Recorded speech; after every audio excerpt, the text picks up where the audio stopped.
जमींदार का भूत भाग 5 श्राप की वापसी। साल बीत गए, गांव बदल चुका था। अब बिजली, सड़कें और मोबाइल टावर लग चुके थे। पुराने जमींदार हवेली का खंडहर राख बनकर जमीन में समा चुका था।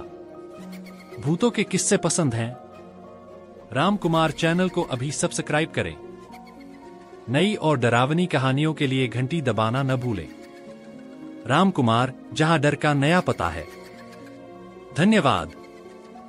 शहर के एक बड़े बिल्डर ने उस जमीन को खरीदा और वहां एक मॉडर्न टाउनशिप बनाने की घोषणा की। नाम रखा गया रणविजय रेजिडेंसी। गांव वाले चौंक गए। उन्होंने बिल्डर को चेतावनी दी, ये जमीन अपवित्र है, यहां श्राप बसा है। लेकिन बिल्डर ने हंसते हुए कहा, यह सब अंधविश्वास है, भूत कुछ नहीं होता। निर्माण की शुरुआत। जैसे ही मशीनें जमीन खोदने लगीं, मजदूरों को मिट्टी के अंदर पुराने लोहे के टुकड़े और राख मिले। लेकिन सबसे भयानक चीज थी वही टूटा हुआ संदूक। उस संदूक से काला धुआं निकलने लगा और मजदूरों ने डर कर काम छोड़ दिया। बिल्डर ने इसे नजरअंदाज किया और निर्माण जारी रखा। अजीब घटनाएं। पहली रात ही साइट पर चौकीदार गायब हो गया। उसकी टॉर्च और खून से सना हेलमेट ही मिला। दूसरे दिन मशीन अपने आप बंद हो गई। ड्राइवरों ने कहा कि उन्होंने शीशे में किसी को बैठा देखा, लाल आंखों वाला, जली हुई धोती पहने आदमी। धीरे धीरे अफवाह फैलने लगी कि जमींदार का श्राप फिर से जाग गया है।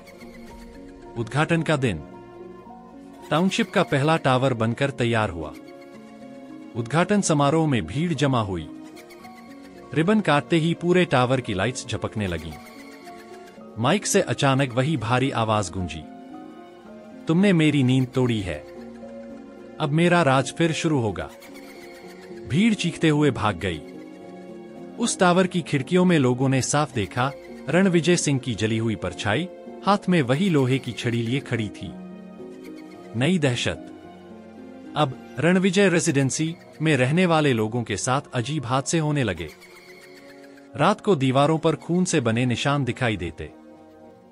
बच्चों के खिलौने अपने आप हिलने लगते और लिफ्ट में सीसीटीवी पर बार बार वही परछाई दिखाई देती, जमींदार का भूत। गांव वालों ने कहा, हमने कहा था ये जमीन श्रापित है। रणविजय अभी भी यही है। रणविजय रेजिडेंसी की दहशत अब पूरे शहर में फैल चुकी थी। मीडिया रिपोर्ट कर रही थी कि यहां अजीब हादसे हो रहे हैं। कुछ वैज्ञानिकों की टीम आई। उन्होंने कहा, यह सब गैस लीक, इलेक्ट्रिकल फॉल्ट और दिमागी भ्रम है। लेकिन दूसरी तरफ गांव के बुजुर्ग और तांत्रिक बोले, यह श्राप है। रणविजय की आत्मा को सिर्फ तंत्र से शांत किया जा सकता है। प्रयोग की रात। वैज्ञानिकों ने इमारत के अंदर कैमरे, सेंसर और मशीनें लगाईं। तांत्रिक ने वहीं हवन कुंड बनाया। दोनों पक्ष आमने सामने थे, लेकिन एक ही मकसद था, भूत को पकड़ना या शांत करना। रात के ठीक 12 बजे अचानक सारे कैमरे बंद हो गए। मशीनें अपने आप पिघलने लगीं और हवन कुंड की आग काली हो गई। रणविजय की वापसी। दीवारें हिलने लगीं। फर्श से राख उठी और उसके बीच से वही परछाई उभरी। रणविजय सिंह। लाल आंखें, जलती हुई धोती और हाथ में खून टपकती लोहे की छड़ी। उसने गुर्राते हुए कहा, मेरी जमीन, मेरा साम्राज्य, कोई नहीं छीन सकता। वैज्ञानिक डर से भागे, लेकिन तांत्रिक मंत्र पढ़ने लगे। संघर्ष। तांत्रिक ने ताबीज और राख हवा में फेंकी। वैज्ञानिकों ने स्पीकर से अल्ट्रासोनिक तरंगें छोड़नी शुरू की। दोनों ताकतें मिलकर रणविजय को कमजोर करने लगीं। रणविजय चीखा, तुम सब मुझे रोक नहीं सकते। मैंने खून से ये जमीन सींची है। लेकिन तभी हवन कुंड की आग अचानक तेज हुई और एक अदृश्य शक्ति ने रणविजय को जकड़ लिया। नया मोड़।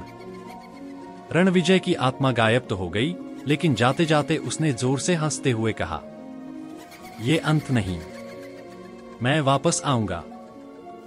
जब मेरी औलाद लौटेगी। सब लोग हैरान रह गए।